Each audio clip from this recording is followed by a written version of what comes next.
আপু জানতে চাই মুভিটা কেমন লেগেছে? অনেক সুন্দর হয়েছে। আমরা এরকম ছবি আরো সামনে চাইতেছি। কার অভিনয়টা বেশি ভালো লেগেছে? শাকিব খানের। মুভি দেখার পর আমি ওনার ফ্যান হয়ে গেছি। কোন জিনিসটা বেশি ভালো লেগেছে? আমার চঞ্চল চৌধুরীর অ্যাক্টিং অনেক ভালো লাগছে এন্ড লাস্টে উনি বারবার যখন হাই সিস্টার হাই ব্রাদার বলে সবাইকে একবার গুলি করতেছিল, ওই সিনগুলো অনেক ভালো লাগছিল। হ্যাঁ, 3বার দেখা হয়ে গেছে। ঈদের পরের দিন দেখছি সীমান্ততে, সরি মিস্টার বসুন্ধরায়, কালকে দেখছি সীমান্ত স্কোয়ারে, আর আজকে আবার মধুমিতায়। 3বার আজকে পুরো ফ্যামিলি নিয়ে, এই 2 দিন দেখছি বান্ধবীদেরকে নিয়ে, আজকে পুরো ফ্যামিলি নিয়ে দেখলাম। হ্যাঁ, আমার মনে হয় আমি কোনো শাকিব খানের ফ্যান ছিলাম না, বাট এই মুভি দেখার পর আমার মানে ওনার তুফান পার্ট 2 দেখার জন্য আমি অনেক এক্সাইটেড।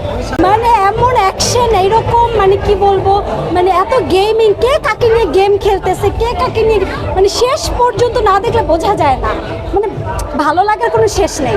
প্রত্যেকটা সিনারি ভালো লাগছে, প্রত্যেকটা। কার সাথে আসা হয়েছে এখানে? আমার খালামণিদের সাথে আর আম্মুর সাথে আসা ফ্যামিলির সাথে। এই প্রথমবার কি হলে ছবি দেখা হয়েছে নাকি? না, এর আগের বারও আমরা রায়হান রাফির মুভিগুলো দেখেছি। হ্যাঁ হ্যাঁ, এটাই প্রথম আমার। মানে কি বলবো, আমি বাসায় গিয়ে কাহিনী বলতে বলতে আমার বোনরা, আমার আপুরা বলে কি যে মানে রায়হান রাফি ভাইয়া যদি তোরা একবার দেখতো, মানে কি বলবো, বলার মতো না। মানে এত এক্সাইটেড আমি। বরাবর প্রথম থেকে আমি রাফি ভাইয়ের অনেক বড় ফ্যান, কারণ ওনার সুরঙ্গ, পোড়ামন 2, তারপর আপনার কি বলে পড়ান, এগুলা দেখে তো আমরা অলমোস্ট এমনি ভক্ত। আর যখন এটা ট্রেইলার দেখলাম, যখন গানগুলো রিলিজ হইলো, তখন তো মানে পুরো এক্সাইটেড ছিলাম। আর এখন যত দেখে ভালোই লাগে, আমি তো উঠতেই চাচ্ছিলাম না, আমি আবার দেখ, আমি আরেকবার দেখবো।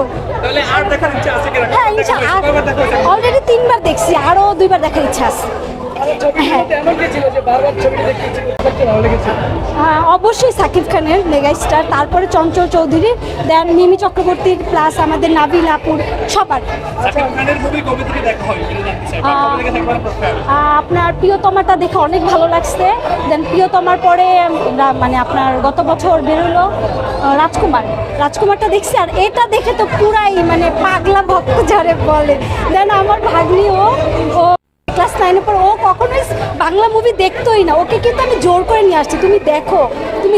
এখন বলে কি খালামণি, আমি তো পুরা মানে ভক্ত হয়ে গেছি।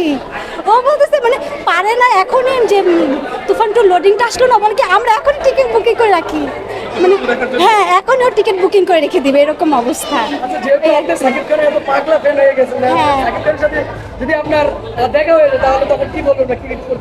ভাইয়াকে একটাই বলবো যে ভাইয়ার জন্য শুভকামনা, সে আমাদের দেশকে অনেক আগে নিচ্ছে, প্রায় 25 বছর ধরে। অনেক শুভকামনা দিব, এতটুকু।